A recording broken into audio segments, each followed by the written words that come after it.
Obviously, a doghouse and a wood pile's got to be moved, and the deer feeder has to be knocked down. That is If correct. you were on the council, we had the public hearing about shooting deer. See, that's just, they can fend for themselves for food somewhere else. I just thought it was interesting when I see the surveyor didn't have any, I wonder what that is. No, it's identified as a deer feeder. And for the viewers watching at home, we are not proposing shooting deer. So I'm going to eliminate that thought right now. I kid you not, the largest hearing we have ever had in 30 years. Standing room only in this chambers, and we had to have opened up the downstairs and a standing room only downstairs as well. Most of them in favor of keeping deer and not shooting them. Well, and in all seriousness, I appreciate that you said that, but obviously there's a difference between exterminating them and then putting food out for them. Enticing them to come on Yes, in. there and it go more. is. I So, get it. anyhow, Mr. Mayor, I'm going to offer a motion that we approve the CSM with the conditions that have been identified in the memo. All three of those. I will second that. All right, so we have a motion and a second to approve the certified survey map with the three listed conditions. Is there any discussion?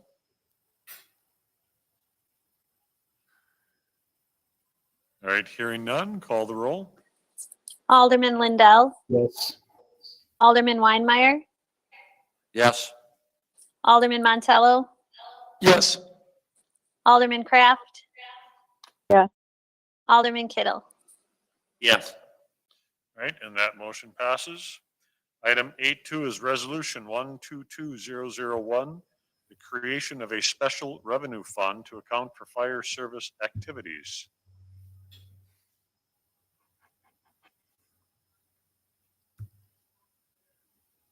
Ryan, you're on mute. you're it. Brad, you might be on mute. You're on mute. Hello, can you hear us?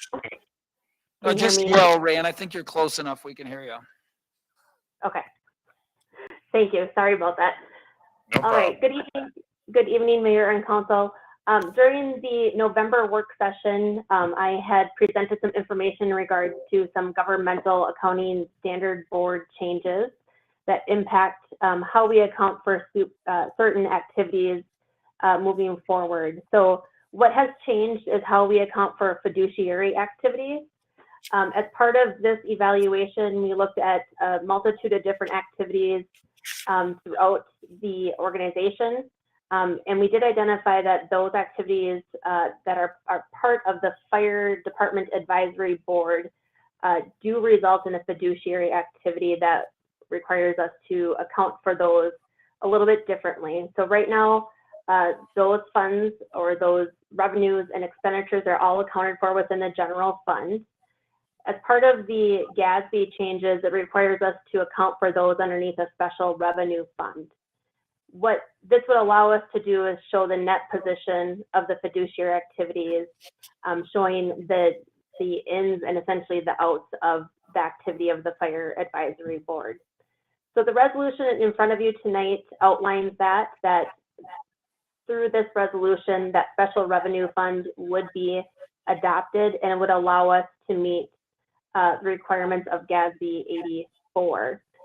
What this will not change, though, is how we go about to levy for the funds necessary to run the operations of the fire department. So as part of the budgeting process, those will continue to be shown as what the expenditures are, and we'll show you the sources of funding for those. And on an ongoing basis as well, on the quarterly reporting, we'll be showing the activities of the fire department in a little bit different format, but you'll still be able to see what those expenses are and how they kind of overlay in the overall operations of the city.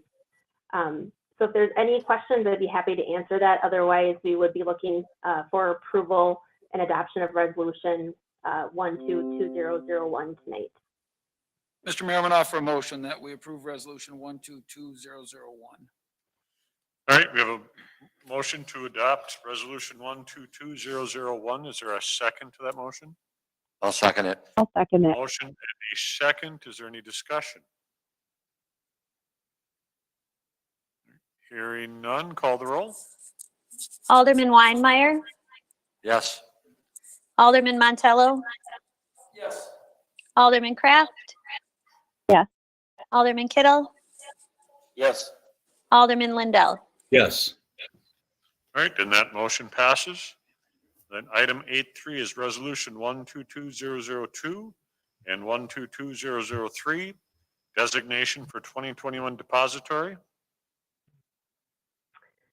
Mayor and council, on an annual basis, each year we bring forward these two resolutions.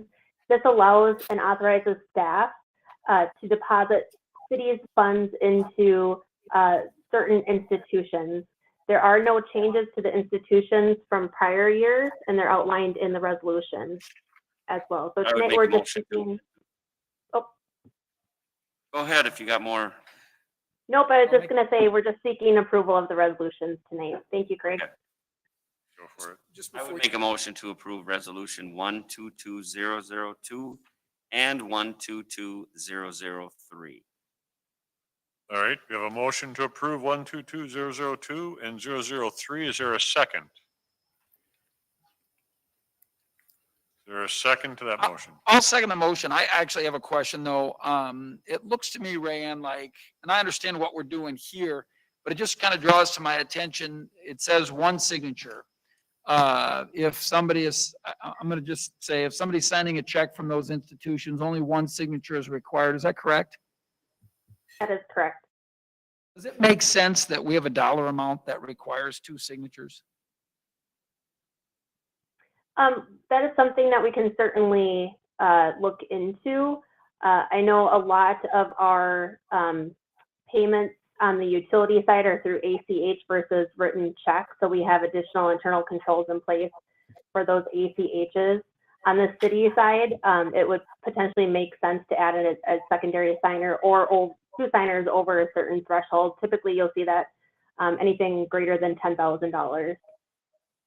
Yeah, so I mean, I'd like to see us do that. I get the whole ACH thing, but yes, as it pertains to checks that we're writing, it seems like the standard policy should be if $10,000 is the threshold, it just requires two signatures. That seems to me that's a safer way to do that things, and not any poor reflection on folks that have been doing this because they do an awesome job. It's just a good process to have in place. So I don't know if that's. Is there a statewide recommendation as to, like Baker Tilly does their audits? Has there anybody questioned that process? It has never come up on our audits or management communication from our auditors. They're comfortable with our dual controls that we have in order to validate and approve, the invoices and the subsequent checks once we cut those. However, anytime that you can put additional internal controls in place, they are recommended.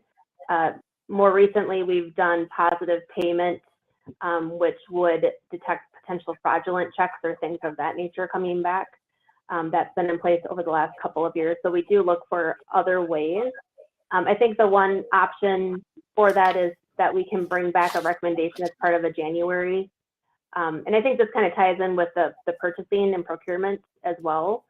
So it could be certainly that piece of the policy that we bring back, and I can get some more information related to that, Craig, too, as just what Baker Tilly's opinion is for that, as well as our banking institution as well. All right, we can always bring that back. January. So is there any other discussion? All right, call the roll. Alderman Montello, Yes. Alderman Kraft. Yes. Alderman Kittle, Yes. Alderman Lindell, Yes. Alderman Weinmeier. Yes. All right, and that motion passes. Item 8.4 is the 2021 property revaluation. Mayor and council, as you all are aware, the city was scheduled to conduct a reevaluation of all real and personal property within the city in 2020. And earlier this year, we postponed that due to the COVID-19 pandemic. We are required underneath state statute to be in compliance. This is our last year. We did receive our notification that we are not in compliance with the ratio percentage, which we knew that. as we postpone, but that does mean that in 2021, the revaluation must occur. And so with that, we've been working with our assessor accurate appraisal, and know that communication is paramount as we continue to reignite or kick and launch the reevaluation communication to residents. So in your packet tonight is an initial letter that will be mailed out to all property owners in January. It outlines some of the frequently asked questions that we sent out last year, as well as kind of adding some additional content with questions that we did receive. And then it provides just a kind of a brief overview of the timeline and the steps that are involved with the revaluation process. When we start this process, we know that there still is uncertainty on the pandemic, when vaccinations might be available within our community and things of that nature. And so it's also really important that we are offering virtual and kind of contactless options as we continue to move through the revaluation process. So individuals that are not comfortable with doing an on-site review of their home, there will be those virtual options that they can send in pictures or have a phone call with the assessor in order to garner additional information related to the property, so that the assessor can provide the fairest comparison moving through that process. So each month we are working on a communication plan with Accurate Appraisal, and we will bring that forward to the council on a monthly basis as well, highlighting certain aspects of the revaluation process so that the community continues to have that information available, and hopefully provide a different forum so that we're addressing the community questions as they arise as well. We know it's been a very many years since the last revaluation, and so with where we're currently at with a ratio amount, we do suspect that there will be, a number of questions from the community moving through this process. Ryan, I think it looks good. It seems like we probably also, not to confuse things, but to have information out there that the city has made a plan that we don't go through as painful a process in the future by taking smaller incremental looks at this going forward. I think the memo you all did is good. It would be good to get that information out there. I mean, the reality is you got a lot of information here, and there's unfortunately a lot of folks aren't going to really get what's in here. And, but I mean, that's just the reality of the process. But I think that people understand that we're going to take a more, what's the word I want to say? We're just going to stay on top of this more, which is a change from past practice. I think it's interesting, the reevaluations really are taking place over a period of 6 months. It seems to me in the past that this was a year-long process, and that would be going back. I wasn't on the council 12 years ago, but it seems to me that was a longer process. But this is really starting after the first of the year, and they're going to be done by the time July rolls around, because it's got to be done before the open book. So good information. I think it would certainly be great to let people know that going forward, our hope is not to have really what I think is going to be in some people's minds, this huge change in valuation, not to be confused with taxes, but this huge change in valuation because we're so behind the times. And what is our current assessment ratio right now? Our current ratio is at 71%, but that's all inclusive with all classifications of property. So within that, you might have some classifications that are even lower than the 71%. So I think you make a very valid point, Alderman Montello, in saying that we really want to make sure that there's a good understanding of what property owners can anticipate to see when they receive their property notification, and what that means for them. And so as we progress through the coming months, we are working with Accurate and our internal team so that we can do short videos so that it's an easy format for hopefully residents to kind of digest the information, what they are going or what they can expect, I guess, in this process. And as you said, assessment doesn't translate into taxes. And so we want to make sure that we kind of make sure there's a good understanding of what that is. Because right now I think that there certainly is kind of a misunderstanding between how the assessed value and what the impact is on taxes. Yeah, and talking to somebody from one of the neighboring townships, they're going through the exact same thing. In fact, their assessed value actually is the same as it is in the city of New Richmond. So it isn't just New Richmond, and the market's just really dynamic right now. So I think the fact that the city has got a philosophy going forward to do this almost on an annual basis, although I say that and some people be like, we're going to go through this every year. But no, to have those minor adjustments be much more fresh. So thanks for the work you did on this, and thank you for responding to my question. Does anybody else have any questions? Yeah, Rand, can you explain a little bit about the compliance portion of it and how long we have? Is there any penalty for being not in compliance? Those kind of questions.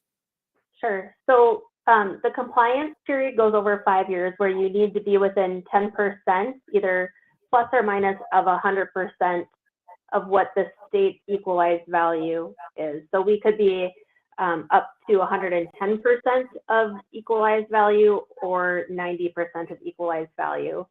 Once we start to go lower than 90%, you are given 3 notices from the state to say that you essentially are put on notice that you need to correct it and become move your ratio so it's in line with the equalized value that the state is assessing. If we don't do that, the state will come in and they will conduct a revaluation of the city, and then they will pass that cost along to the city. Thank you. Any other questions? All right, hearing none, thank you much. Item 8.5 is the resolution 122004, Arbor Day proclamation. Mayor and Council, this is just an annual resolution. This is part of our Tree City application that we submit every year. It's administered through the Wisconsin DNR. Happy to answer any questions that you have about it, but the proclamation is included in your packet. Mr. Mayor, I'm going to offer a motion that we approve the Arbor Day proclamation for 2020 resolution 122004. All right, there's a motion to approve the Arbor Day proclamation. Is there a second to that motion? I will second that. We have a motion and a second. Any discussion? Just curious, do we currently have a city forester? So most recently, that was our Public Works Director. Okay. So that's something that we'll be revisiting for 2021. Would formally bring to the council to appoint that individual. Okay, thank you. Any other questions? Okay, call the roll. Alderman Kraft? Yes. Alderman Kittle? Yes. Alderman Lindell? Yes. Alderman Weinmeier? Yes. Alderman Montello? Yes. All right, and that resolution passes.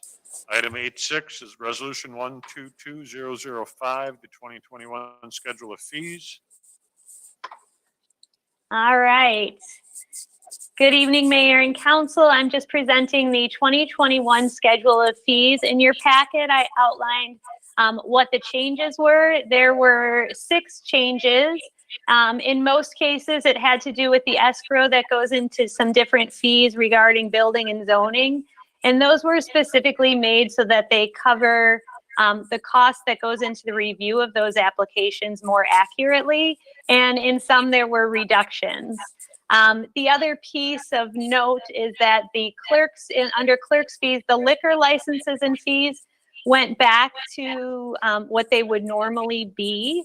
And that is something that we can look at again in April when we see where we're at with the pandemic and the vaccine. I welcome any questions. Those liquor license fees aren't due until April? Correct. Well, no, so I will send out the renewal forms in May. So if we're looking at having a reduction again, if we don't want them to go back to those normal fees, for the July through June of 2022, then we'll need to talk about that in April. So I send out the correct paperwork in May. Thank you. Yep. You might notice too that the schedule of fees, the main change is just that it looks a little different. So we organized it more by category. And when you're looking at the fee schedule on the website, it links directly to the applications now that are applicable to the fee. And it also ties right to the city ordinance in case people have questions. So they don't have to click between screens to get the information they need. That's a good option. And city staff are recommending approval of resolution 122005, the 2021 schedule of fees. Mr. Mayor, I'll offer a motion that we approve resolution 122005, the 2021 schedule of fees. Second. All right, we have a motion and a second to approve the schedule of fees. Is there any discussion? Hearing none, call the roll. Alderman Kraft? Yes. Alderman Kittle? Yes. Alderman Lindell? Yes. Alderman Weinmeier? Yes. Alderman Montello? Yes. And that Thank motion you. passes. Sorry. You said thank you. Item 8.7, declaration of surplus property, computer equipment. Mayor and council, in your packet tonight, there is several pieces of equipment that we are asking to declare as surplus and dispose of accordingly. Section A identifies various computer equipment that was part of our 2019 computer upgrades. Most of this equipment has had issues or is obsolete, and we are recommending declaration for these to be disposed of, and we would utilize First Choice Recycling, which is out of Eau Claire. We have used them in the past when we have declared computer equipment as surplus as well. The cost to recycle those items is approximately $225. And then underneath Part B is identified various cell phone equipment or tablet type of equipment that is no longer in service. The devices have been wiped clean, and in the past, we have sold these to eCycle Inc. There is a small value that we can obtain from these, which would be approximately $349 to dispose of those. So tonight we are recommending declaration of these pieces of equipment to be declared as surplus and then to be disposed of as outlined in the memo. So Rand, I'm reading through this, the memo, and where it says desktop computer times 27, we have 27 desktop computers we're getting rid of? We are, yes. So there was a number of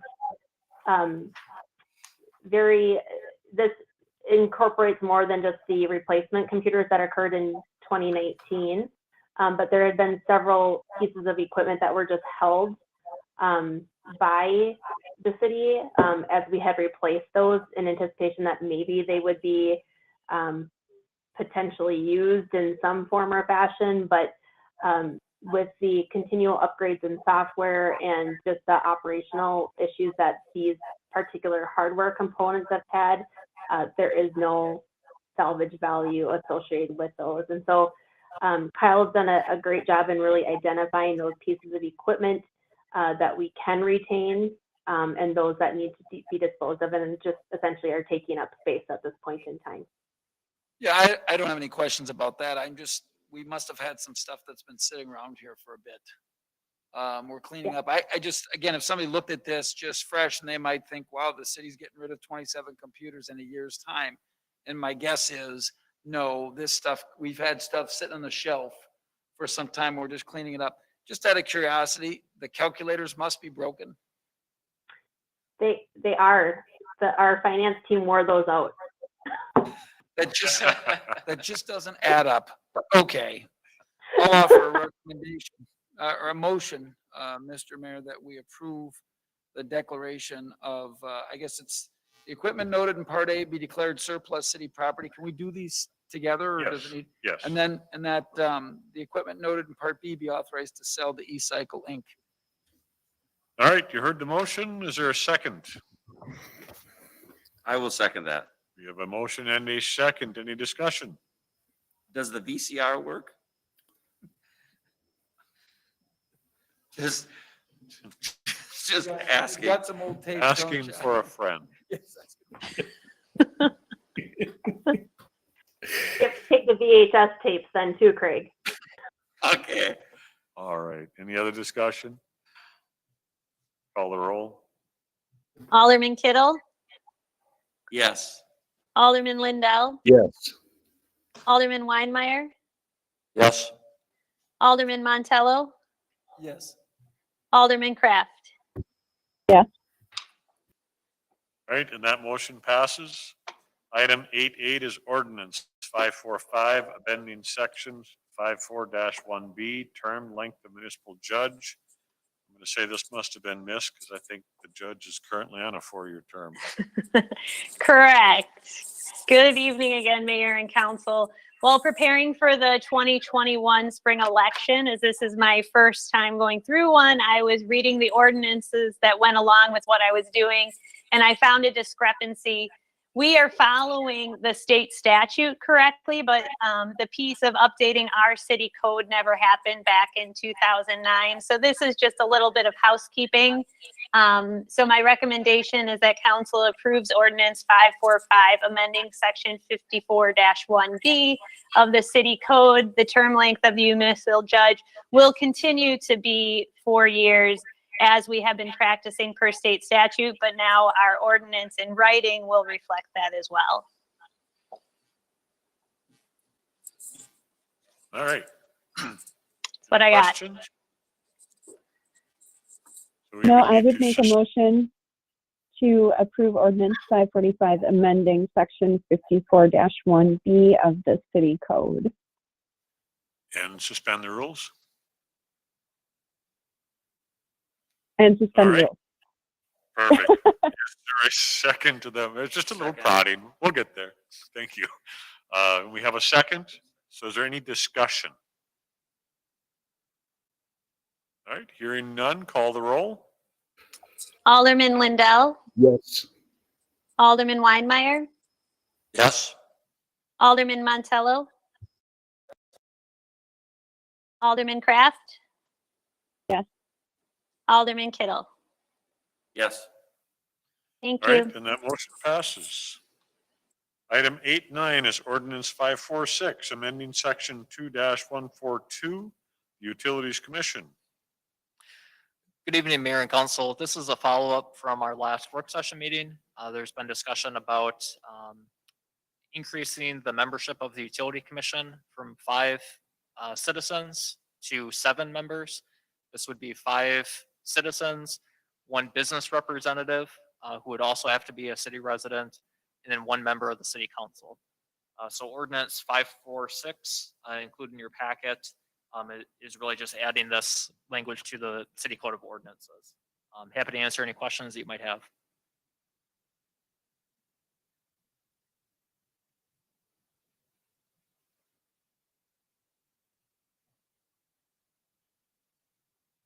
Mr. Mayor, I'm going to offer a motion that we approve ordinance number 546 and suspend the rules.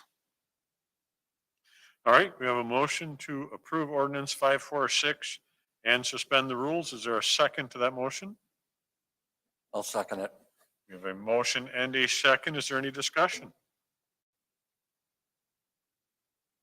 All right, call the roll. Alderman Kittle, Yes. Alderman Lindell, Yes. Alderman Weinmeier, Yes. Alderman Montello, Yes. Alderman Kraft. All right, and that motion passes. Item 8.10, limited services, excuse me, in municipal buildings due to COVID-19. Mayor and Council, this was kind of a follow-up from our, if you recall, earlier in November, the decision was made to close the lobby of the Civic Center, as well as to close the lobbies of the police department and the fire department. And we had proposed at that time that it would be extended until today's date to bring it forward to the council to just kind of review, again, obviously with COVID conditions changing.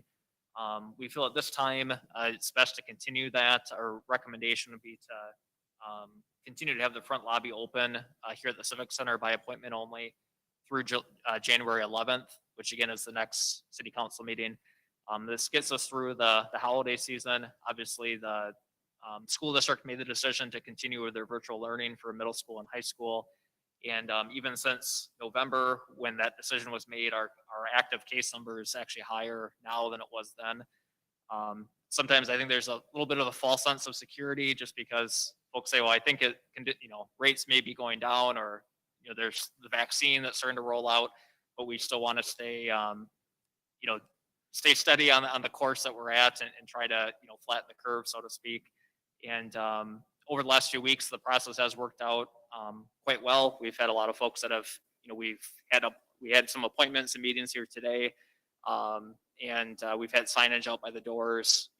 So the message has gotten out, and it has worked well here in this building.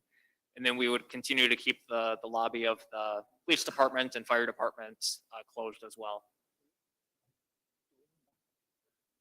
Yeah, to continue it on. So the current numbers, you have 2295. It's according to the website right now is 2394 active. So essentially it's a continuation of the order until the next council meeting. And it's, I think it's a great idea that you're picking those dates so that it's constantly on our agenda to extend by month. I think it was very smart of you. Mr. Mayor, I'm going to offer a motion that we approve the decision or suggestion to keep the public buildings as they've been identified here closed except by appointment only through January 11th, 2021. All right. So the motion is to continue our limited services by appointment only in the municipal buildings until January council meeting. Is there a second to that motion?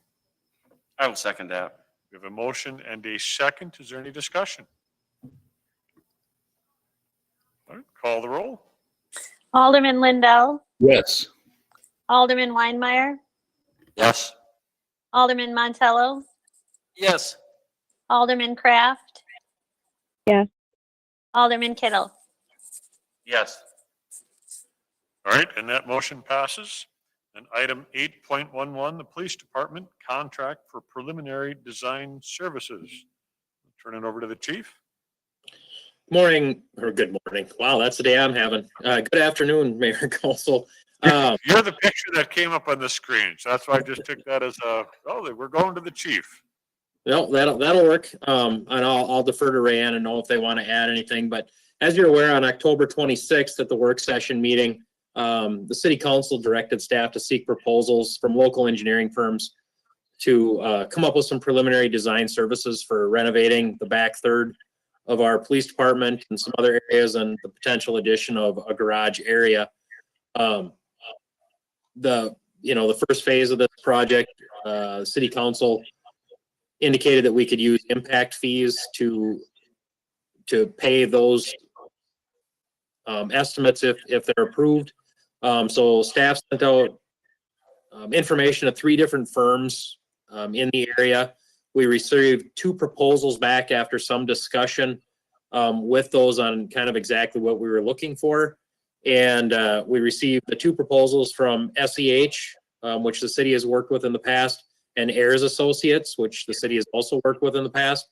The low cost for those proposals was submitted by Ayers and Associates for $9,500. Upon the completion, what would be expected out of this would be a conceptual site plan, floor plans with building elevations for the facility, a reasonable opinion of cost, preliminary building code summaries, and updated topographic survey of the property. We would hope to have that information back to the council at potentially the January work session or the first council member meeting in February. So at this point would recommend that we move forward with the proposal from Ayers and Associates for the 9,500. They did also offer a 3D drawing for an extra 3,000, but we did not think that that was necessary at this time. And I'd be happy to answer questions, or if Rayanne or Noah have anything to add. Thank you. Do we have a copy of the bid submitted by SEH in the packet? I don't know that that's in there. I can tell you that the bid proposal from SEH was $12,235. With the 3D drawing, an additional 1,500. So the difference is 12,235 as opposed to 9,500 without the 3D drawing from either. Well, just for what it's worth, Chief, and I think actually I'm going to direct this to you, Noah, I think it would be super helpful. Based on a question that Alderman Kittle raised earlier, it would be great if we had that stuff. I don't have an issue with the recommendation, Chief, but it would be great if we had that stuff to look at those bids, just so we know. There's not a question in my mind that this isn't the better of the two bids, but it would be great if we had that in the future. Yeah, for the future. So I'm going to offer a motion that we approve this bid for services from Ayers Associates in the low amount of $9,500. All right, there's a motion to approve the bid of $9,500 from Ayers. Is there a second to that motion? I'll second it. We have a motion and a second. Is there any discussion? I've just got a question for Craig, Chief Yillick. Is there, can we get some feedback from Ayers for the other building as far as what we might do with that, what we could do with that, the possibilities of that other building? Is that part of this proposal at all? What other building are you talking about? Yeah, I guess I'm not. The evidence building. Well, the evidence building would remain basically as it is. I think we could potentially ask them, like, if there's a way to kind of make it a little bit more conducive for evidence storage for stuff that we have to keep for long periods of time that would probably have to be in a climate controlled type setting. You know, those are things that we can discuss with them depending on kind of how things look here and if we need that, but I don't know that we can abandon that building, I guess, if that's your question. No, I don't want to abandon it. I think maybe it could be better utilized for space wise. If there were anything in this plan that we could do off-site that we don't need immediate access to, like all the evidence, and there may be some other things that we could use that other site for whatever. It would be nice to know that we could utilize that site a little bit more than we are now. Yeah, and that's on our list of things to explore with them, Craig. Okay, so that's all I wanted to know. Yep, and we'll be meeting with them hopefully in the near future if council approves as we move forward. Perfect. Thank you. Any other questions?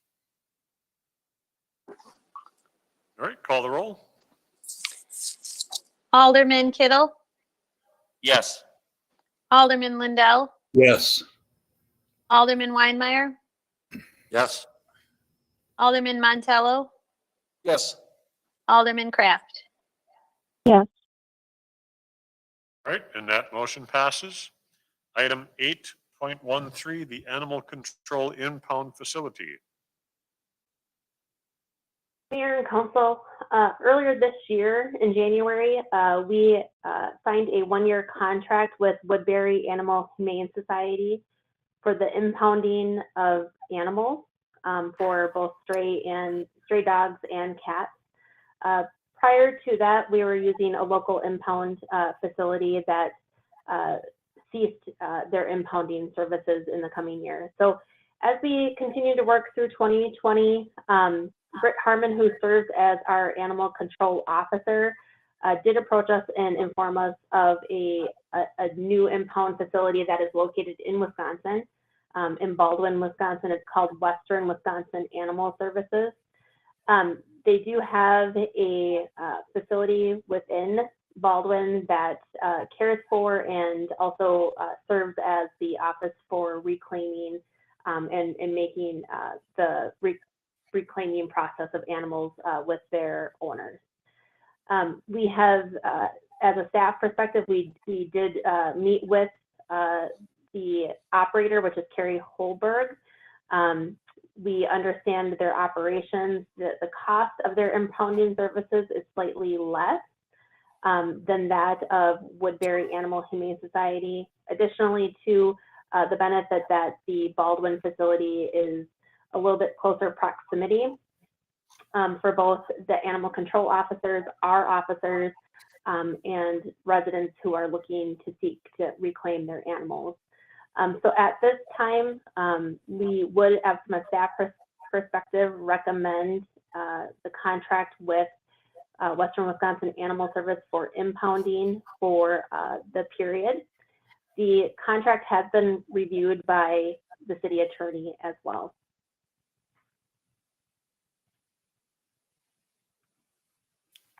Does anybody have any questions? No, I would make the motion to, for the recommendation to contract a 1 year for Western Wisconsin Animal Service for our impound services. All right, we have a motion to approve the contract. Is there a second to that motion? I'll second it.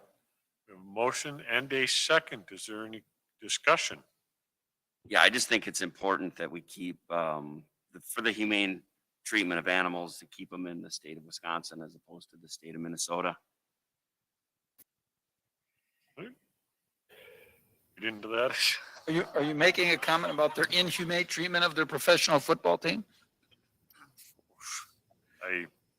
I'm going to move that. That's any other discussion? Oh, throw the dog. Get myself in trouble here. Call the roll. Alderman Weinmeier, Yes. Alderman Montello, Yes. Alderman Kraft. Yes. Alderman Kittle, Yes. Alderman Lindell. Yes. And that motion passes. So item 9 is communications miscellaneous. I was looking at Chief, I'm going to put you on the spot. Is there any updates on vaccinations within St. Clair County? Are you aware of any? I have not gotten any information on timeframes yet. I did get a number of emails from the state today looking for, and I don't know if Fire Chief Vanderwist also received these or Matt Melby, wondering kind of what, how many first responders would accept the vaccination from my agency. So I've been working with HR. I have to let them know by 4 o'clock tomorrow on that. So I suspect they're starting to take a look at that distribution, but I haven't heard any updates on a time frame yet for actual starting vaccinations in this area. And I presume the nursing homes and hospitals and nurses and Yeah. doctors, that type of stuff are first. Yep, they're in the 1A category, which is just as you described. My understanding is the 1B category starts to trickle down into the first responders, police, fire, and EMS. So they have not set timeframes to my knowledge. I have been in contact with staff out at Westfields to try to get kind of what that looks like and dialed in. We'd like to offer it to our employees. I've talked with Sarah Reese as well about a kind of a phased in approach just to make sure that we've got enough healthy people around to keep managing our calls for service and things like that. Thank you. And I apologize for putting you on the spot. No problem. Thank you. And I think as more information is available too, we'll do what we can on our city Facebook page to get the word out there, like we've been doing with some of the free testing locations and things like that. So as we get information from Westfields here, we'll definitely put that out there to try to get the word out. And the school district has been doing the same thing, sending things out to parents with some of that information. So. All right, thank you. Any other communications? If I may, Mayor? You may. A couple things. I just received notice today for anyone that participated in the drug take back program. Wisconsin ranked #1 this year. Normally we're #2 behind Texas. This year, Wisconsin ranked #1 in most pounds for the drug take back program, which obviously the city of Richmond takes part in.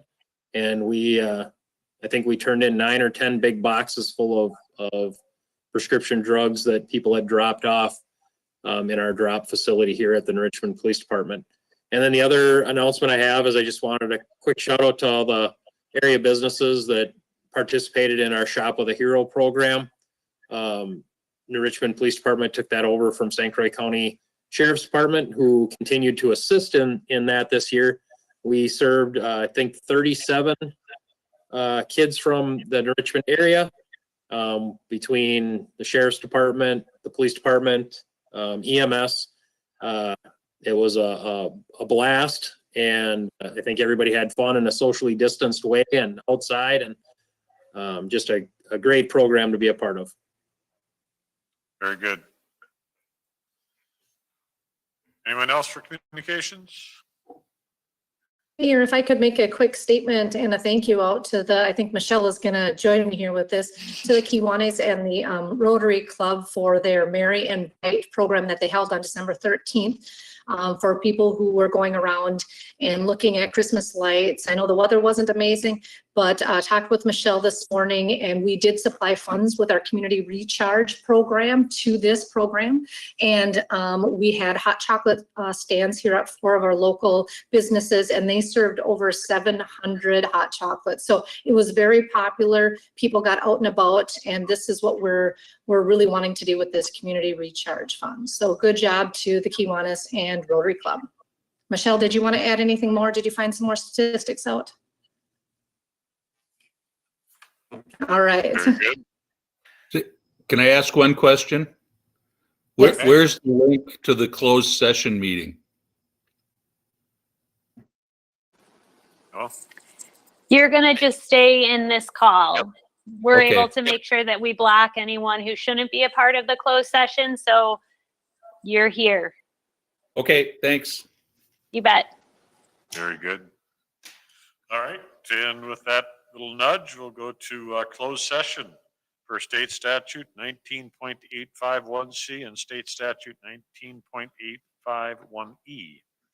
Consider request for tax increment financing, consider sale of property at 710 Park Avenue, and performance evaluation.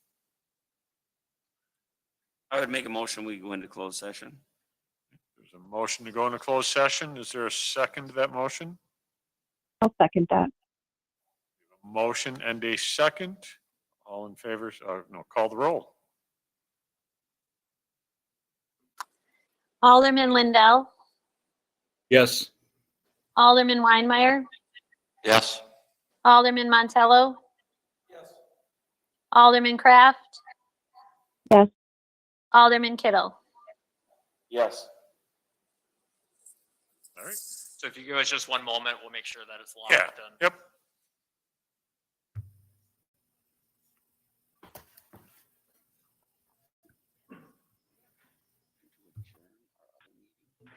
Prior to going into closed session. That's always after we adjourn once. Forgot how that was done.